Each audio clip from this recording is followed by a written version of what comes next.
परीक्षित जी ने कहा कि महाराज देवराज इंद्र जी से ब्रह्मा जी बड़े हैं और ब्रह्मा जी ने 40 श्लोकों में स्तुति की, फिर भी भगवान प्रसन्न होकर के कुछ बोले नहीं, उनसे आशीर्वाद नहीं दिया। देवराज इंद्र ने केवल 10 श्लोकों में स्तुति किया तो आज भगवान ने उनको आशीर्वाद भी दिया। ऐसा क्यों? बोले ब्रह्मा जी ने बहुत बड़ी गलती की। ब्रह्मा जी ने भगवान के पास से भक्तों को चुनाकर दूर रखा और देवराज इंद्र ने भले ही आज परीक्षा लिया भगवान का, लेकिन फिर भी भगवान से भक्तों के समकक्ष रखा। और अगर भक्त भगवान के समकक्ष रहते हैं तो भगवान ऐसे लोगों पर क्रोध नहीं करते, कुपित नहीं हुए, बल्कि आशीर्वाद दिया श्री देवराज इंद्र जी महाराज को। समय दिया मेरे प्रभु ब्रजमंडल में नित्य गैया चराने आते रहते हैं। गैया चराते चराते बच्चे बहुत दूर निकल गए और बहुत दूर जाने के बाद में इनको जो भूख लग गई, ग्वाल बालों ने कहा कि प्रभु भोजन कहाँ मिले, क्या खाए? कन्हैया ने कहा कुछ ही दूरी पर जाओ, एक यज्ञ चल रहा है, वहां यज्ञ में ब्राह्मणगण आहुतियां डाल रहे हैं, हवन कर रहे हैं, जरूर कुछ व्यवस्था किए होंगे, जाकर के ले आओ। पहुंचे। भगवान विद्वता से नहीं मिलते हैं, भगवान योग्यता से नहीं मिलते हैं, भगवान ऊंचे खानदान सौंदर्य आदि से नहीं मिलते। भगवान तो मिलते हैं केवल मन की निर्मलता से। यज्ञ में स्वाहा को छोड़ करके बाकी और भी कुछ बोलना नहीं चाहिए। इसलिए ब्राह्मणों ने जब देखा कि अनपढ़ गवारियां आए हुए हैं मेरे यहाँ, बच्चों ने कहा कि पंडित जी, बाबा जी, यहाँ से कुछ दूरी पर कन्हैया और दाऊ जी बैठे हैं, हम सभी उनके सखा हैं, भूख लगी है, हमारे लिए कुछ भोजन दे दो। ब्राह्मणों ने जब देखा कि बोला इन लोगों को देखो, ये पागल हैं, सब पढ़े लिखे तो है नहीं, यहाँ यज्ञ चल रहा है और इस बीच में जो है मुझसे भोजन मांग रहे हैं। अब बोले कैसे? बीच में कुछ बोल भी नहीं सकते, लेकिन अंदर ही अंदर बड़ा क्रोध लग रहा है ब्राह्मणों को। और हाँ हाँ हो करके जो है मना कर दिया, खदेड़ दिया कहां से। सारे बच्चे आए, कन्हैया के पास पहुंचे, मुंह लटकाए। कन्हैया ने कहा बेटा क्या बात है, गए कुछ मिला नहीं? बोले महाराज मैंने दंडवत किया, प्रणाम किया, मुझे आशीर्वाद भी नहीं मिला, खाने की तो बातें छोड़ो। कन्हैया बोले कहाँ गए थे? बोले पंडित जी लोगों के पास गए थे जो यज्ञ में आहुति डाल रहे हैं। बोले कि माताओं के पास क्यों नहीं गए? माताओं का हृदय बड़ा कोमल होता है। कोई भी याचक अगर किसी भैया से मिलने आ गया तो भैया लोग तमाम व्यंग सुनाएंगे। अजी सुबह सुबह भी दुकान खोली है, भोली खराब करने चला है, और कोई घर नहीं मिला था तुझको, और कोई दुकान नहीं मिली थी तुझको, जाओ आगे जाओ। आगे गया तो वहां के लोग भी यही बोले आगे जाओ, फिर आगे गया तो वहां के लोग भी यही बोले आगे जाओ। बताइए ये व्यक्ति अगर ऐसे हमेशा आगे ही जाता रहे तो कहां चला जाए? हिंद महासागर में डूब के मर जाएगा। लेकिन माताओं का हृदय कितना कोमल होता है। कोई भी आ गया दरवाजे पर, नहीं कुछ रहेगा तो घर का जो अनाज है, वस्त्र है, कुछ भी जरूर देंगे, लेकिन खाली हाथ कभी नहीं लौटाएंगे। अगर वाले ममता लौटाई न होती तो करुणामयी मां कहाई न होती। अगर वाले ममता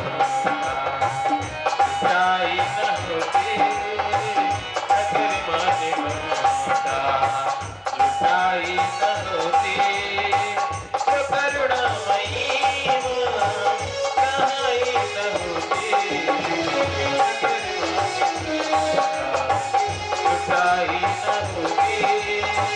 अगर वाले ममता लौटाई न होती तो करुणामयी अगर मान लुटाई न होती तो करुणामयी माँ सहाय न होती।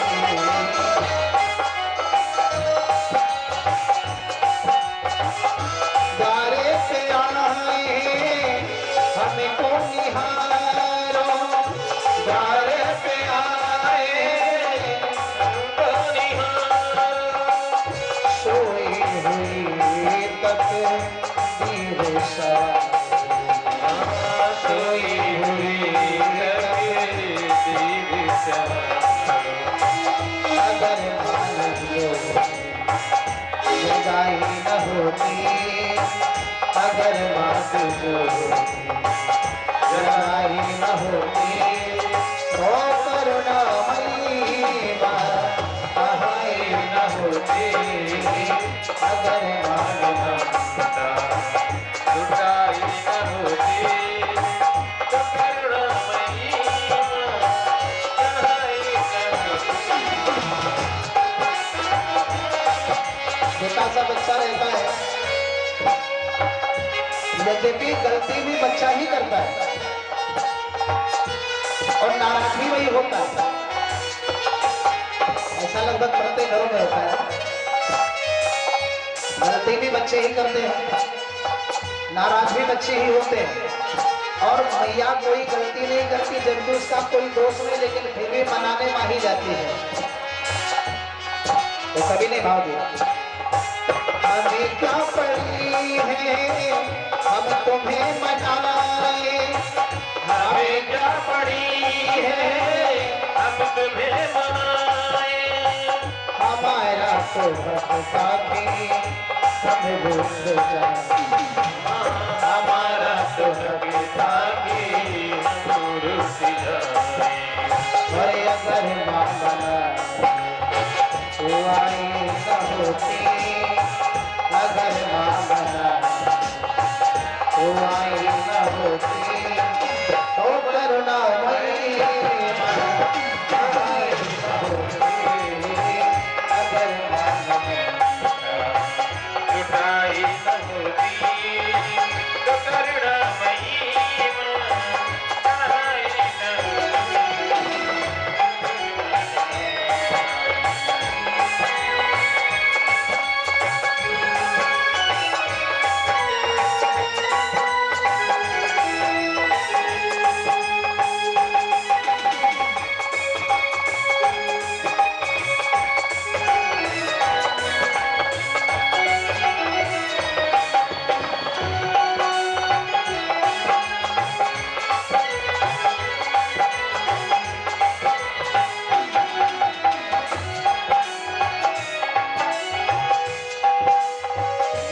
बूढ़ी हो जाती है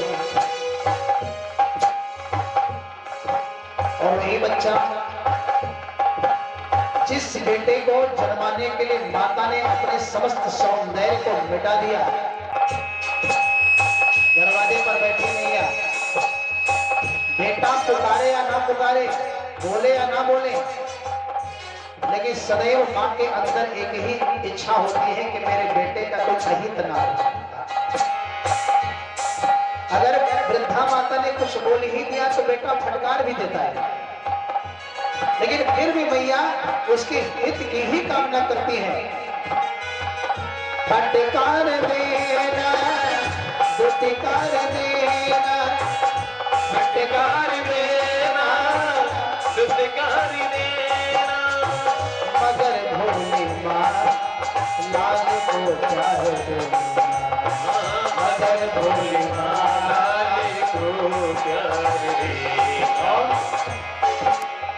गलती करके जब बच्चा आता है जब बता माँ पिताजी से मत बताना, नहीं तो मुझे डांट पड़ेगी, घर से निकाल देंगे। और उस बालक के कल्याण के लिए, उसके हित के लिए, उसके भलाई के लिए आज वही माँ अपने ईश्वर जैसे परमात्मा जैसे पति से भी इसकी गलती को, हजार गलती को छिपाती है।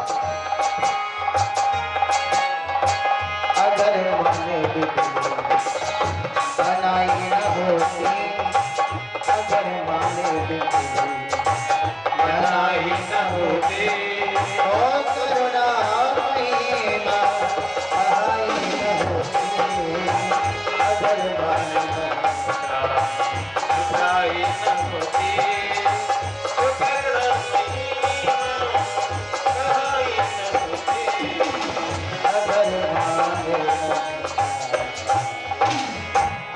कन्हैया ने कहा कि तुम माताओं के पास क्यों नहीं गए? अरे माताएं तो बहुत ही कोमल हृदय वाली होती हैं। सुबह बेचारी उठती हैं, वो भी अपने पति से, घर के लोगों से 1 घंटा पहले। सबसे पहले जग जाना, झाड़ू लगाना, बर्तन साफ करना, चौका लगाना,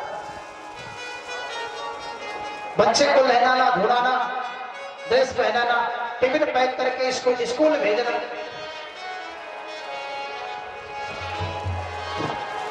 फिर घर के सदस्यों के लिए भोजन बनाना, सबको भोजन कराने के बाद आखिरी में भोजन करना, फिर घर का काम काज करना, बर्तन वगैरह। और अगर कहीं आधे घंटे देर हो जाए भोजन बनाने में तो सैकड़ों फटकार भी सुना। धन्य ये भारतीय नारियों की संस्कृति है मेरे भाई बहन, कि माता कार्य भी करती है, फटकार भी सुनती है, लेकिन फिर भी दिल पर नहीं लेती। ठीक है, भी हो जाएगा। सबको एक मिलाने, जो सबको जो है प्रसन्न रखने के लिए कि हमारे परिवार के कोई सदस्यों में बिखराव ना हो, इसलिए बड़ी प्रेम से सबके साथ पेश आती है। कन्हैया ने कहा तुम्हें तो माताओं के पास जाना चाहिए था। बच्चों ने कहा ठीक है भैया, माताओं के पास जाते हैं। अब की बार बच्चे ना आओ देखे ना ताओ देखे, यज्ञ चल रहा था, बाबा जी लोग सभी यज्ञ कर रहे थे, सारे ब्राह्मण, और बच्चे सीधे सीधे घर में, जो उनके यज्ञ के सामने घर था, सीधे घर के अंदर घुसने लगे। अब तुम पंडितों ने देखा तो हाँ हाँ हूं के अलावा कुछ और कर नहीं सकते, क्योंकि यहाँ बोल भी नहीं सकते ना, यज्ञ चल रहा है, यज्ञ में बोलना भी नहीं चाहिए जब तक पाठ को विश्राम नहीं दिया जाता, मंत्र पूरा नहीं हो जाता, बीच में कैसे बोले। बच्चे पहुंचे, प्रणाम किया माताओं को, बोली मियाँ कन्हैया यहाँ पहुंचे हैं, दाऊ भैया भी आए हुए हैं और उनको भूख लगी है, उनके लिए भोजन चाहिए। माताएं आज जब सुनी कि कन्हैया आए हैं हमारे यहाँ, प्रसन्न हो गई और सारे ग्वालों को गले से लगा करके बोली बेटा कहाँ है कन्हैया? बस माता जी कुछ ही दूरी पर है। बोले बेटा तुम लोग बैठो और उनके लिए बिल्कुल ताजा भोजन हम बनाते हैं।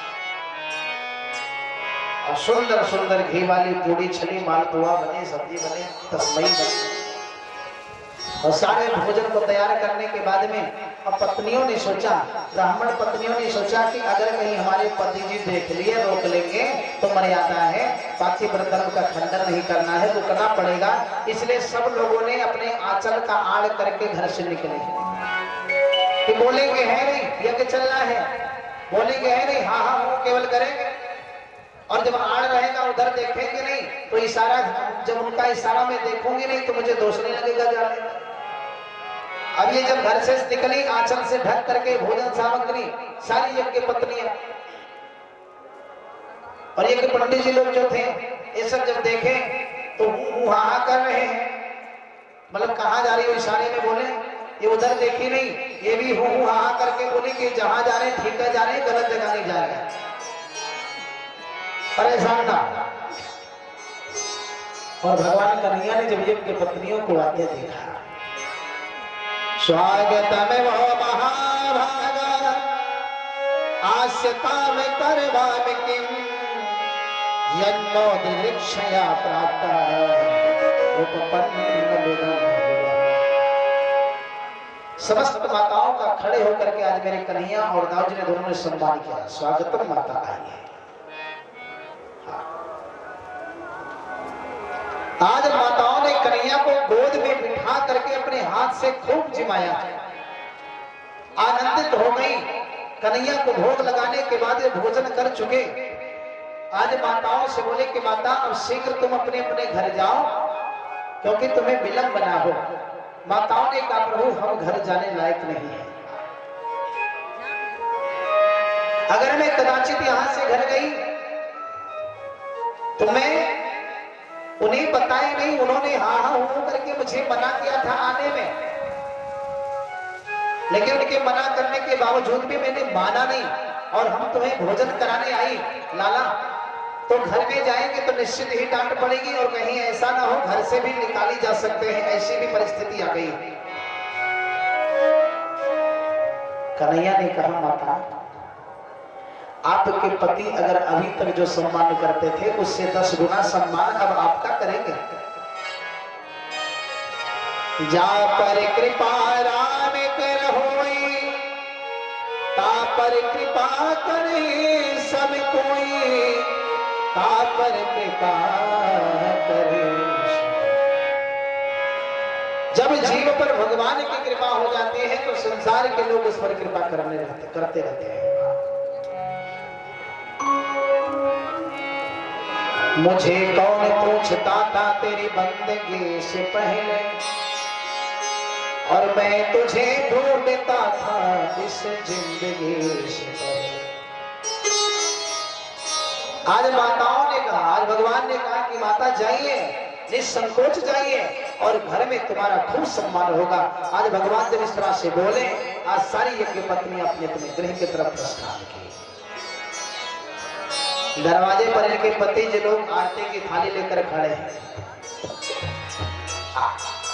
माताएं बड़ी ध्यान से सुने, भगवान की सेवा करने के बाद में पति कभी नाराज नहीं होंगे। थाली लेकर खड़े हैं आज सभी लोग अपनी पत्नियों की आरती करने के लिए। आइए देविया। आज पत्नियों ने जब देखा कि हमारे पति जी लोग इतने प्रसन्न हैं, बोली स्वामी आप हमारे सम्मान को ना करें, मैं आपकी पत्नी हूँ, मैं आपके चरणों की दासी हूँ, मेरा धर्म है कि हम आपकी पूजा करें। बोले नहीं देवी, देख जाने में नस्त्र विद्याम धिक विद्याम धिक बहुप्यता धिक गुणम धिक क्रियादाक्षम विमुखाये पर। बोले कि हमारी सारी क्रियाओं को धिक्कार है। इतने दिनों से पूजन करते आए, माला जपते आए, लेकिन गोविंद को भी पाया नहीं। यह किया खूब जोर जोर से रोज हम अग्नि कर आहुति देते हैं, बोलते रहते हैं, लेकिन अभी तक मुझे भगवान का दर्शन नहीं हुआ। मेरी विद्या को धिक्कार है, मेरी क्रिया को धिक्कार है, मेरे कुल को धिक्कार है देवी। और तुम्हारे ऊपर तो गोविंद की साक्षात कृपा बरसी, तुम लोगों ने केवल हमारी सेवा करके गोविंद को प्राप्त किया, इसलिए अब हम आज से तुम्हारी सेवा करेंगे। तुम मेरी सेवा करके भगवान को प्राप्त कर ली, तो अब हम आज से तुम सबकी सेवा करेंगे। पत्नियां तो चरण चरणों में लगी, बोली नहीं नाथ, ये कैसे हो सकता है? सेवक तो हम ही हैं आपके, और आप सेवा करें तो हो नहीं सकता।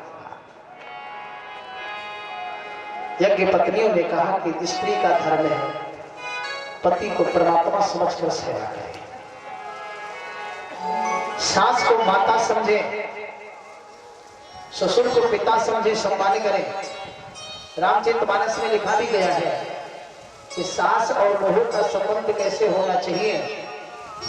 जब सीता मैया आई अयोध्या में, आज माता कौशल्या का वचन है, कौशल्या मैया ने कहा पिया चूल्ही पर घर आई,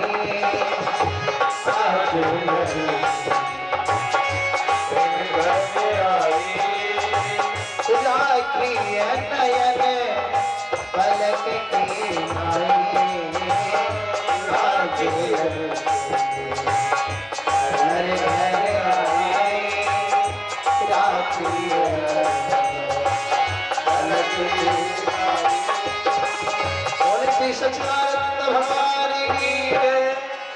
सास बहू का संबंध कैसे होना चाहिए। यहाँ भी हमारी कुछ माताएं बहनें हैं, कोई ना कोई सास होगी, कोई ना कोई बहू होगी।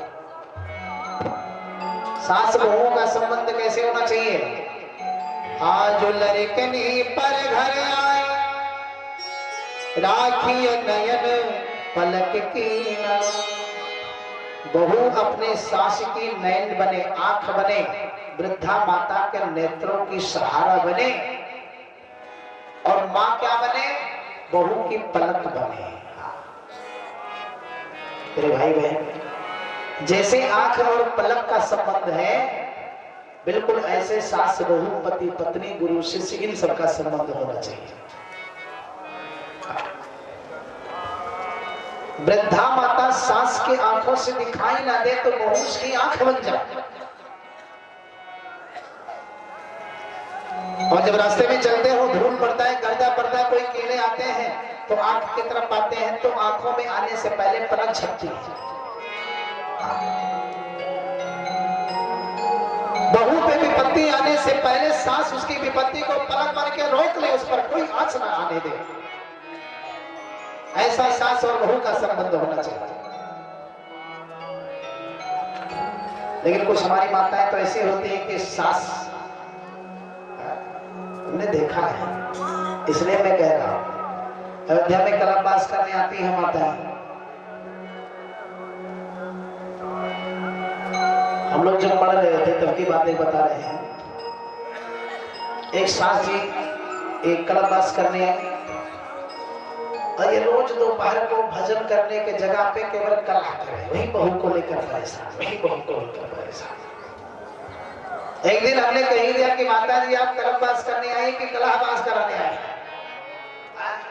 यहाँ तो ठाकुर जी शांति से बैठे, उनके सामने कलह रोज करती हूँ, यही कलमबास।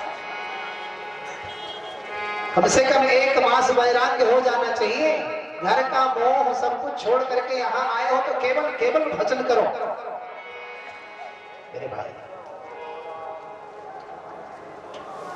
तो यही हाल है कि मन के मारे बन गए और बन तज बस्ती माए। मन में जब खटपट हुई, घर पे पीड़ा हुई तो वन में गए भगवान को ढूंढने, और जब वन में गए तो वहां भी मन नहीं लगा भगवान में, फिर वही बस्ती में भर गया। एक सास और बहू की तो ऐसी घटना घटी है। मेरी बहुएं कहीं ऐसा ना करें, बहुओं के लिए पहले बता दे रहे हैं, ये घटना थोड़ा बहुत कड़वा है। एक सास जी थी जो बहू को बहुत परेशान करती थी। भाई लोग याद हुई है, सुनेंगे। और आप लोग तो अच्छे हैं क्योंकि तीर्थराज प्रयाग में आए हो, और यहाँ वही आ सकता है जिस पर भगवान की कृपा होगी, और जिस पर भगवान की कृपा होगी वो बुरा कैसे हो सकता है ना? यही सरहे आवत अति कठिनाई, राम कृपा बिनु आही न जाए। यही सरहे आवत अति कठिनाई, राम कृपा बिनु आही न जाए। राम कृपा बिनु आही, क्योंकि ऐसा सर है, ये गंगा का सर है और यहाँ तो आने में बड़ी कठिनाई है। तो ये यहाँ वही आता है जिस पर मेरे राम जी की कृपा बरसती है, जिस पर श्री भगवान भागवत की कृपा बरसती है, गोविंद की कृपा बरसती है, और जिस पर गोविंद की कृपा बरसे वो गलत कैसे हो सकता है? तो यहाँ की तो हमारी माता है नहीं, ये घटना दूसरे जगह की है, ये पूरे यूपी की घटना नहीं है, अलग राज्य की घटना है। ये जगह हम गए थे कथा करने, और एक सास जी ऐसी थी, बेटा परदेश रहता है, बहू बेचारी घर में अकेले, छोटे छोटे 2 बच्चे थे। सास जी कुछ करे नहीं घर में, बहू अकेले सारा काम करे, बच्चों का देख रेख, घर का देख रेख, गैया थी गैया की सेवा, सास जी की भी सेवा। और सास जी आ जाए कहीं घूम घाम के घर में तो एक खर खर खर कर लगाना शुरू कर, अभी ये नहीं हो पाया, अभी ये नहीं कर पाई, वो नहीं कर पाई। सास जी का कर्म क्या, अगर बहू काम करती है घर में तो कम से कम अपने पोते को लेकर उनको आराम से प्यार दुलार करना चाहिए, वो भी नहीं करती थी। तो बेटा जब वहां से पैसा भेजता तो अपने खाते में मंगाती, बहू को कुछ नहीं, बहू के ऊपर कोई ध्यान नहीं। तो कहा गया है कि अति का भला न बोलना, अति की भली न चोट, अति का भला न बरसना, अति की भली। एक घटना घटी,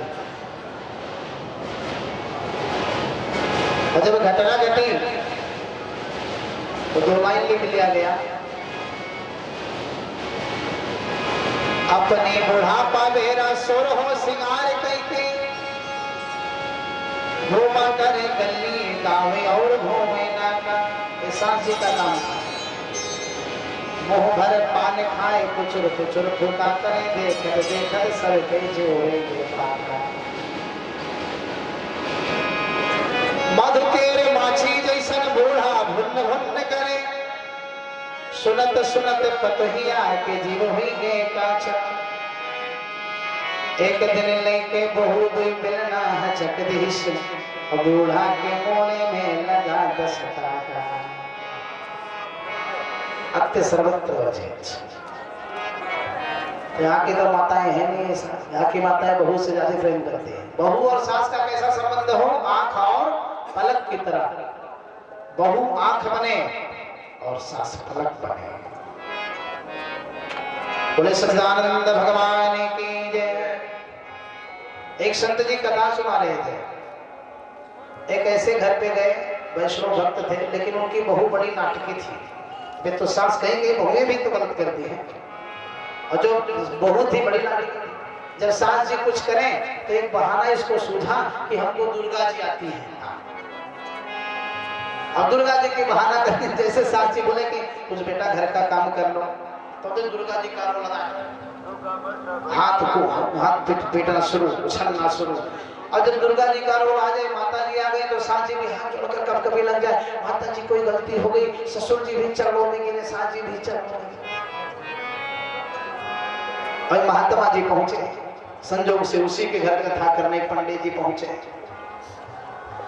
पहले सास ससुर ने कह दिया, गुरु जी मेरे बहू को जो है माता जी आती है। अच्छा, श्रीमद् भागवत में लिखा गया है कि कोई भी देवी देवता, कोई माता जी किसी हाड़ मांस के शरीर पर नहीं आते। ये केवल लोग ढोंग करते हैं। तो आज बाबा जी ने कहा ठीक है भाई, माता जी आएंगी तो उनकी भी सेवा दी जाएगी। अब संजोग से भगवान के जन्म का प्रसंग था, उस दिन थोड़ा काम ज्यादा बढ़ गया बहू के लिए। सास ने कहा लिया, भूज लो, पेड़िया बना लो, सठोरा बना लो, ये सब करना है तुम्हें। और जैसे कुछ काम करवाए तैसे तुरंत माता जी सुनो। माता जी आ गई, और जब माता जी आ गई लगी फड़फड़ा, भले बंद करो कथा। अब सास जी भी हाथ जोड़े, ससुर जी भी हाथ जोड़े, माता जी कोई गलती हो गई है, बहुत बड़ी गलती हो गई है, तुम अपने बहू को जो है परेशान करती हो, काम करने के लिए प्रेरित करती हो।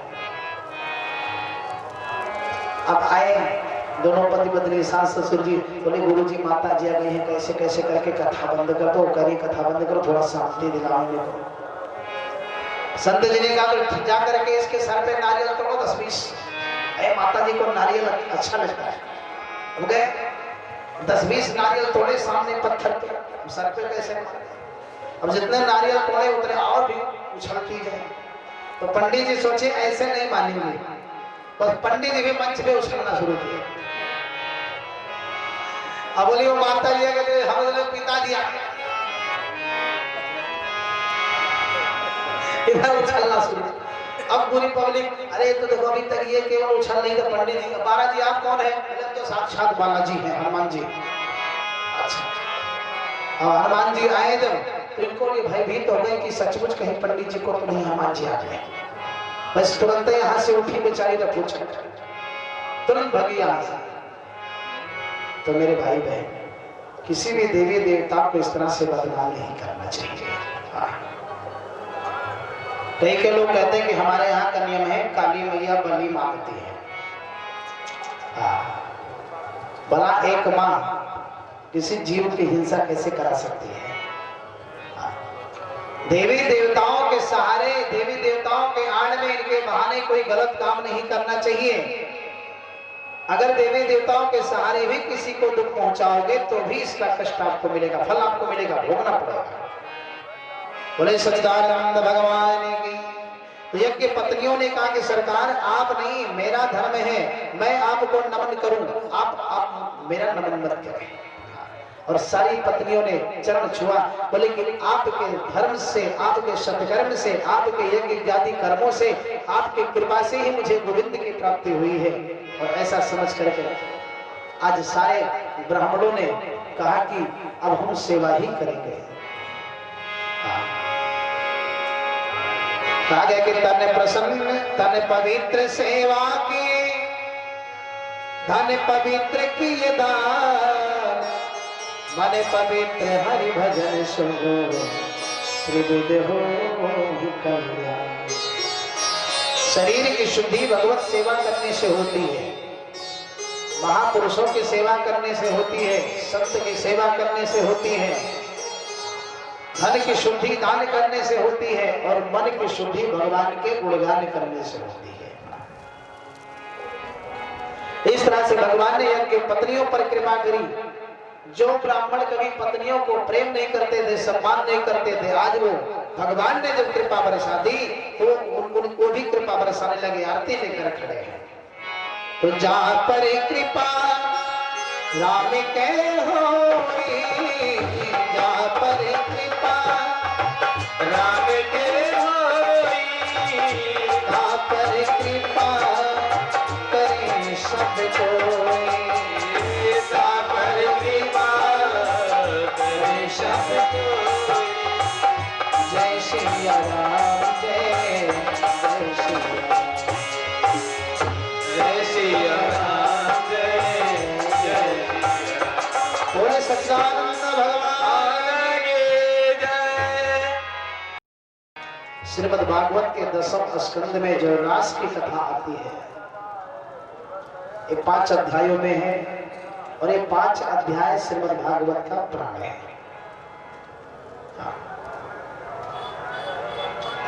प्रथम सुमेरी भागवत भक्त, प्रथम सुमेरी भागवत भक्त भगवंत बखानी,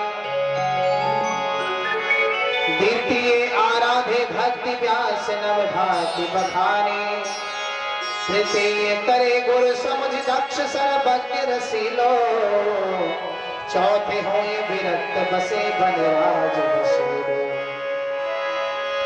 पांचे भूले देह सुधी तब छठे भावना रास की, साते पानी भी तिरस श्री स्वामी हरिदास की।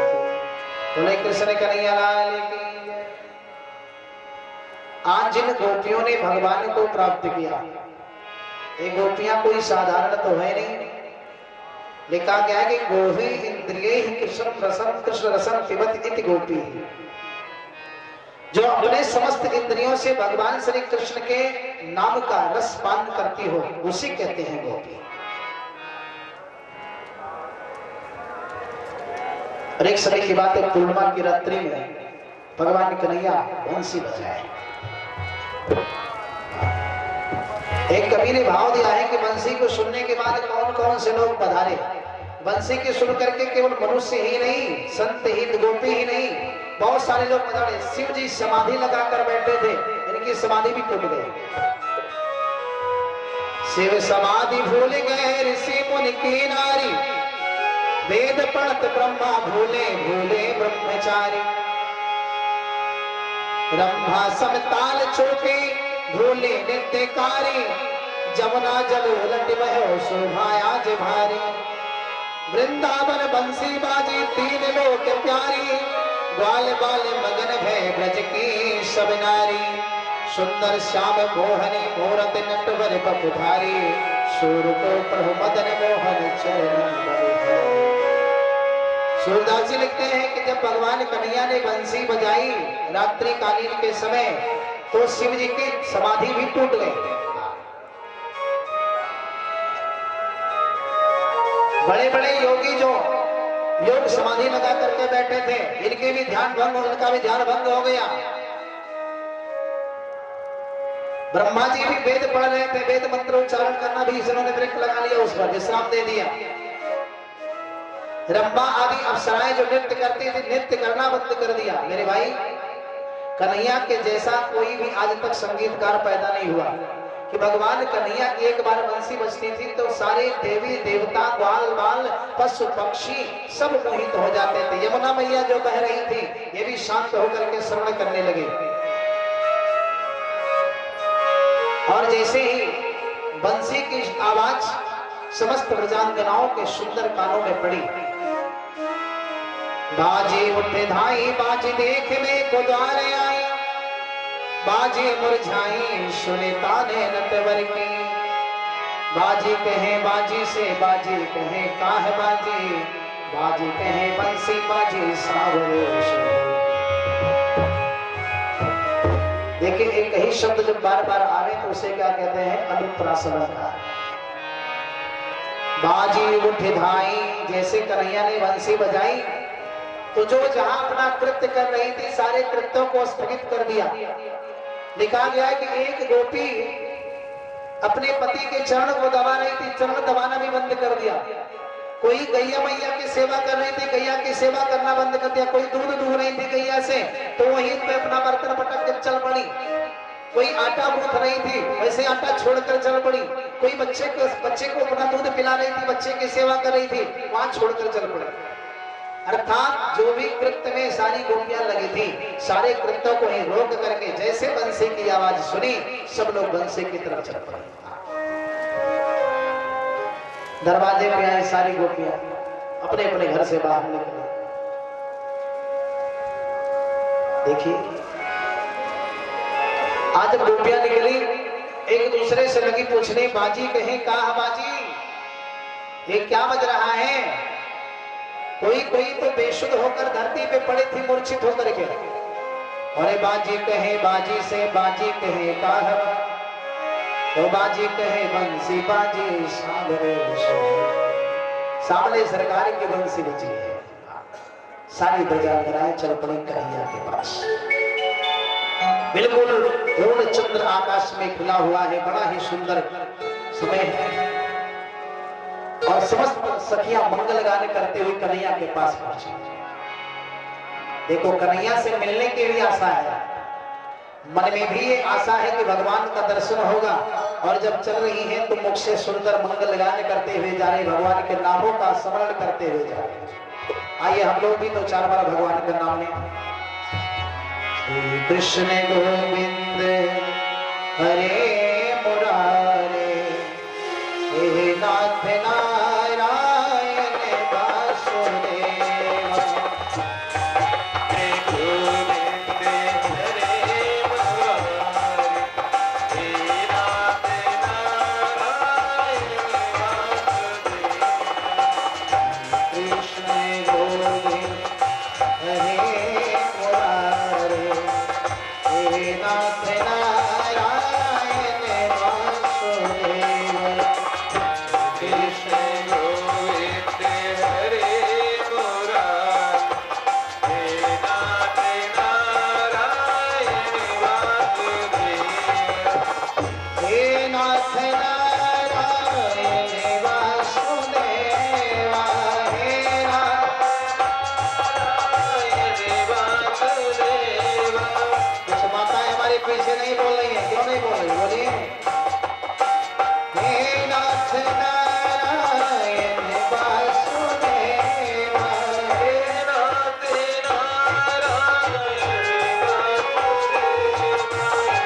हे नाथ नारायण वासुदेव, हे नाथ नारायण वासुदेव, कृष्ण गोविंद हरे मुरारे, हे नाथ नारायण वासुदेव, कृष्ण गोविंद हरे मुरारे, हे नाथ नारायण वासुदेव। कृष्णा कृष्णा कृष्णा, श्री कृष्णा कृष्णा कृष्णा, श्री कृष्णा कृष्णा कृष्णा, श्री कृष्णा कृष्णा कृष्णा, श्री कृष्णा कृष्णा कृष्णा, श्री कृष्णा कृष्णा, श्री कृष्णा कृष्णा कृष्णा, गोपाल मेरी यही प्रार्थना है, गोपाल मेरी यही प्रार्थना है, बोलो कभी भी न नाम तुम्हारा, बोलो कभी भी न नाम तुम्हारा, निष्काम हो के दिन रात गाओ, निष्काम हो के दिन रात गाओ, गोविंद दामोदर माधवेति, गोविंद दामोदर माधवेति, कृष्ण गोविंद हरे मुरारी, हे नाथ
गीतम तदनंदवर्धन ब्रजस्त्रियः कृष्ण गृहीत मानसाः आजगमन्योन्मलक्षितोद्यम यत्र कांतो जंगो नमो।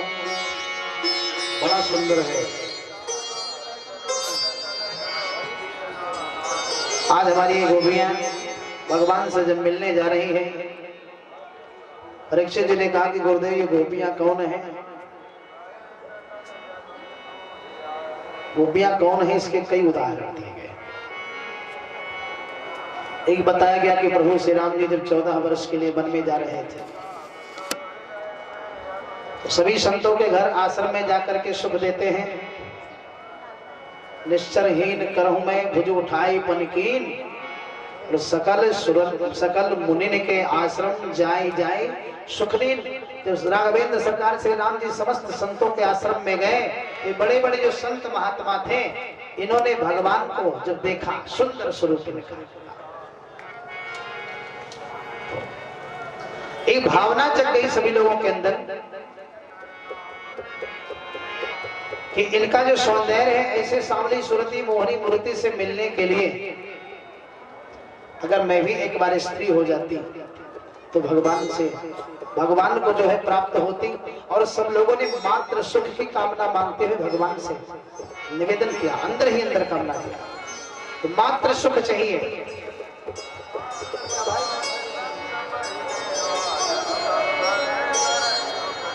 और एक जगह ऐसी भी आती है कि ये गोपियां जो थी, जब मेरे प्रभु वामन का रूप धारण करके गए, दैत्य कन्याओं ने जब देखा तो इन्होंने भी भगवान को पाने की कामना की और यही गोपी बनकर आए। समुद्र मंथन के समय जब भगवान ने कच्छप रूप धारण किया तो मत्स्य कन्याओं ने जब देखा तो मोहित हो गई, वो गोपी बन करके आई। कहने का मतलब कई भाव है। और वैसे भी वेदों में 96,000 मंत्र हैं, 80,000 कर्म कांड और 16 उपासना कांड। उपासना का मतलब ही होता है कि उप समीपे असनम इत उपासना, जो ऐसी उपासना ऐसी पूजा जो मुझे भगवान के समीप पहुंचा दे, उसी को उपासना कहते हैं। तो ये समस्त ऋचाएं वेदों की गोपियां बन करके आई। तो आज सारी गोपियां पहुंची उस स्थान पे जहां पे कन्हैया बंसी बजा रहे थे।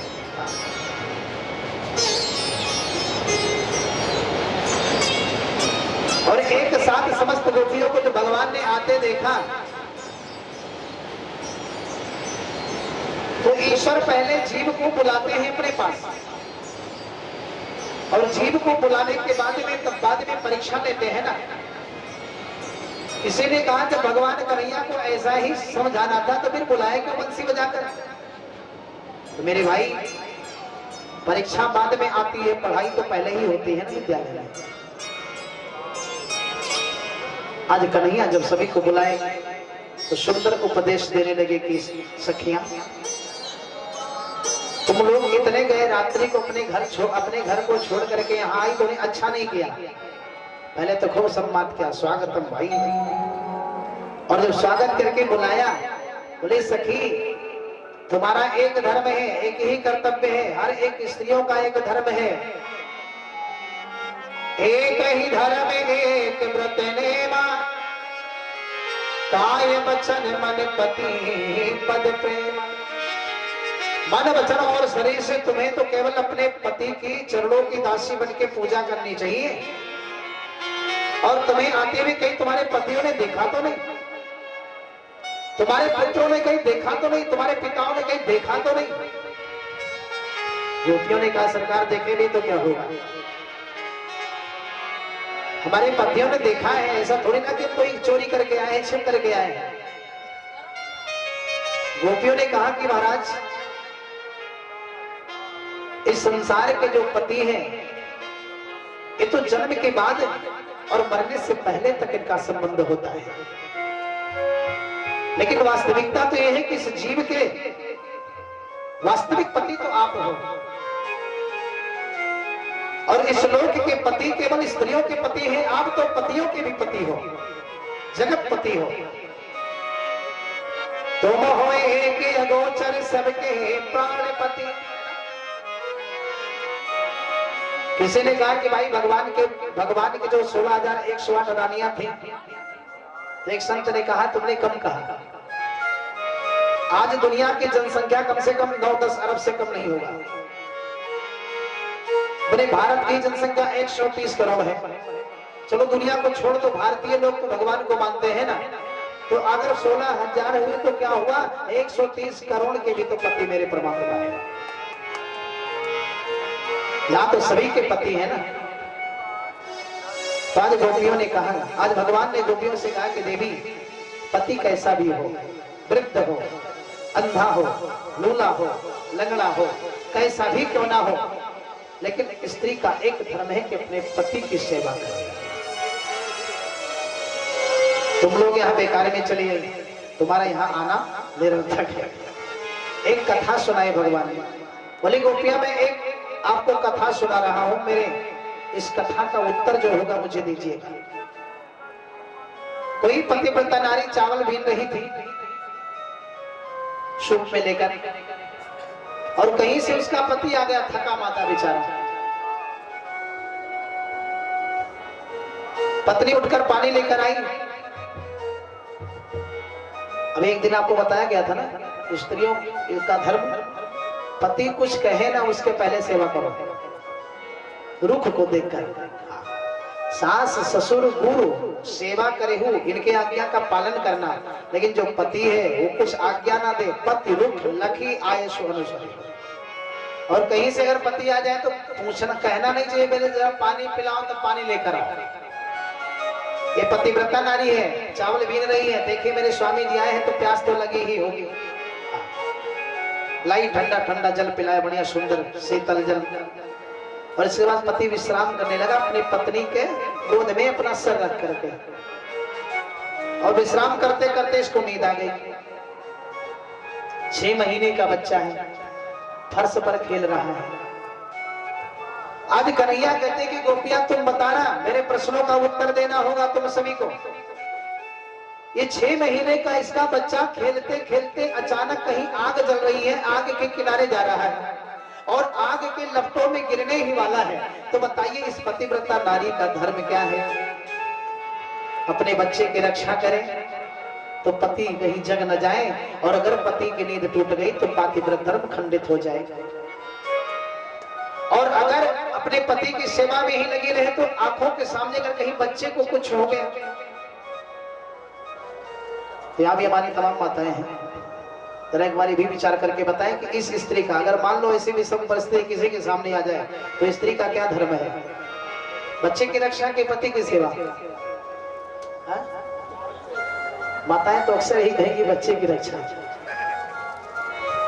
लेकिन मेरी माँ बहन, एक ही धर्म एक व्रत नेमा, एक ही धर्म एक व्रत नेमा, आय बचन मन पति पद प्रेमा, आय बचन मन। आज गोपियों ने कहा कि कन्हैया मेरे समझ से तो उस पतिव्रता नारी का धर्म है कि अपने पतिव्रत धर्म को खंडित ना होने दे, सेवा करती रहे। और अगर उसकी पतिव्रत धर्म सुरक्षित रहेगी तो आग की लपटें बच्चे को छू भी नहीं सकेंगे। कन्हैया ने कहा मैं भी तो ही कह रहा हूं। बच्चा लपटों में गिर गया और कुछ देर के बाद में जब पति की नींद टूटी, जब इसकी नींद टूट गई, तब ये पत्नी अपने बच्चे की तरफ जाती है और देखा क्या कि आग के लपटों में जहां बच्चा गिरा था वो तो आग शीतल होकर के पुष्प बन चुका था। ये पतिव्रत धर्म के प्रभाव से बच्चे को भी कुछ नहीं हुआ और पतिव्रत धर्म भी सुरक्षित रहा। गोपियों ने कहा कन्हैया अब तुमने तो मुझे कथा सुना दी, अब मेरी कथा तुम सुनो। गोपियां भी साधारण थोड़ी ना है, बड़े बड़े संत ही गोपी है ना। तो पिछले कई जन्मों का सत्कर्म के प्रभाव से जो गुण और विद्या इत्यादि विद्यमान रहते हैं शरीर सभी के अंदर, ये पिछले भी संस्कारों से प्राप्त होता है। तो भले ही गोपी बन गई है और गोपी बनकर भी भगवान के भक्त ही है केवल, कोई गलत कार्य तो है नहीं इनका, भजन ही करती है रात दिन। और पिछले संत भी थे तो ज्ञान तो था ही इनके अंदर। गोपियों ने कहा कन्हैया आपने मुझे कथा सुनाई, अब एक प्रसंग मेरा श्रवण करो। मान लो कोई पतिव्रता नारी है, उसका पति परदेश जाने लगा, पत्नी ने कहा हम भी साथ चलेंगे। पति बोला कितना मैं नहीं कमाता हूं कि हम तुम्हें भी शहर में ले जाकर के खिला पिला सकेंगे, तुम घर पे रहो और माता जी की सेवा करो, सास जी की सेवा। तो पतिव्रता नारी ने कहा स्वामी जब आप चले जाओगे तो मैं किसका पूजन करूंगी? तो उस पति ने अपना फोटो दे दिया, चित्र दे दिया। अब रोज उसे चित्र के सामने धूप जलावे, दीप जलावे, पति परमेश्वराय नमः, माला पहनावे, सेवा करती रहे पति। गोपियों ने कहा कन्हैया एक दिन संजोग से वो पत्नी अपने पति के चित्रपट की पूजा कर रही होती है और अचानक उसका वास्तविक पति आ गया, तो तुम बताओ उस पत्नी का क्या धर्म है? वास्तविक पति का पूजन करें, किसी फोटो वाले पति का पूजन करें? कन्हैया ने कहा देवी उसका तो धर्म है कि जब वास्तविक पति आ ही गया तो फिर चित्रपट की पूजन करने की क्या जरूरत? गोपियों ने कहा वही तो मैं कर रही हूँ। संसार के जो पति हैं इनका संबंध केवल शरीर से है और आपका संबंध तो इस जीव के आत्मा से है। हे ईश्वर अंश जीव विनाशी, ईश्वर अंश जीव अविनाशी, चेतन अमल सहज सुख राशि, चेतन अमल भगवान की जय। गोपियों ने कहा भैया जो इस लोक के हमारे पति हैं वो चित्रपट की तरह हैं और उनका संबंध जन्म के बाद मरने से पहले केवल शरीर से है और आपका संबंध तो जीव की आत्मा से है। प्रभु आत्मा तो केवल आपका अंश है और आत्मा के पति केवल